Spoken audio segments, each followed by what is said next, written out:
আসসালামু আলাইকুম প্রিয় দর্শক, স্বাগত জানাচ্ছি বুলেটিন নিউজ অনলাইনে। প্রিয় দর্শক, প্রতিদিনের মতো আবারও আজ রাত 10টা 1 মিনিটে বুলেটিন নিউজ অনলাইনে আপনাদের সাথে সরাসরি সংযুক্ত হলাম লালমনিরহাট জেলার সর্বশেষ প্রধান আপডেট সংবাদটি আপনাদেরকে জানাতে। চলুন দেখে আসা যাক বুলেটিন নিউজ অনলাইন অনুসন্ধানী টিমের লালমনিরহাট জেলা থেকে সংগৃহীত আজকের লালমনিরহাট জেলার সর্বশেষ আপডেট সংবাদটি। লালমনিরহাটে জেলা পরিষদ উপনির্বাচন, প্রতীক ঘোষণা 4 জনের। লালমনিরহাট জেলা পরিষদ উপনির্বাচনে চেয়ারম্যান পদের প্রার্থীর প্রতীক বরাদ্দ দেওয়া হয়েছে। এবার জেলা পরিষদ উপনির্বাচনে চেয়ারম্যান পদের প্রার্থী রয়েছে 4 জন। আজ মঙ্গলবার 19 মার্চ দুপুরে জেলা নির্বাচন অফিসার ও রিটার্নিং অফিসার মোহাম্মদ লুৎফুল কবির সরকার বিষয়টি নিশ্চিত করেছেন বুলেটিন নিউজ অনলাইন অনুসন্ধানী টিমকে।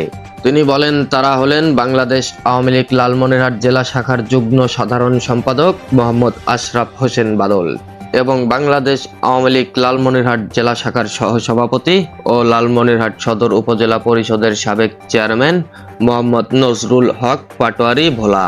তিনি লালমনিরহাট জেলা পরিষদে চেয়ারম্যান পদে প্রতিদ্বন্দ্বিতা করবেন আনারস মার্কা প্রতীক নিয়ে।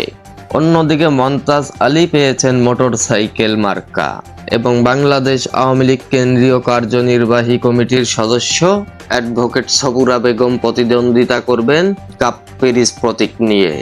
বুলেটিন নিউজ লালমনিরহাট অনলাইন অনুসন্ধানী টিমের তথ্য মতে লালমনিরহাট জেলা পরিষদ উপনির্বাচনে প্রতিদ্বন্দ্বিতা করতে মোট 4 জন প্রার্থী প্রতিদ্বন্দ্বিতা করছেন এবং লালমনিরহাট জেলা নির্বাচন অফিসার ও রিটার্নিং অফিসার মোহাম্মদ লুৎফুল কবির সরকার তাদের বলেন, লালমনিরহাট জেলা পরিষদ উপনির্বাচনে 4 জনের প্রার্থিতা রয়েছে।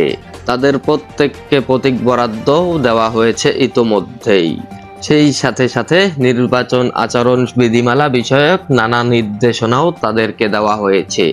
প্রসঙ্গত, লালমনিরহাট জেলা পরিষদ উপনির্বাচনে মোট ভোটার সংখ্যা 624 জন।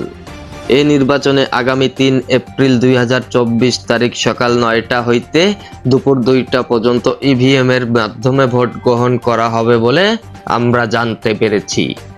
জেলা পরিষদ চেয়ারম্যান অ্যাডভোকেট মতিয়ার রহমান পদত্যাগ করে লালমনিরহাট সদর 3 আসন থেকে সংসদ সদস্য হিসেবে নির্বাচিত হওয়ার কারণে জেলা পরিষদ চেয়ারম্যান পদটি শূন্য হয় এবং এজন্যই 3 এপ্রিল 2024 তারিখ সকাল 9টা থেকে দুপুর 2টা পর্যন্ত ইভিএম এর মাধ্যমে ভোট গ্রহণ হবে এই লালমনিরহাট জেলা পরিষদ উপনির্বাচনের। প্রিয় দর্শক, দেখতে দেখতে সময় হয়ে গেল বিদায়ের, এবার যেতে হবে।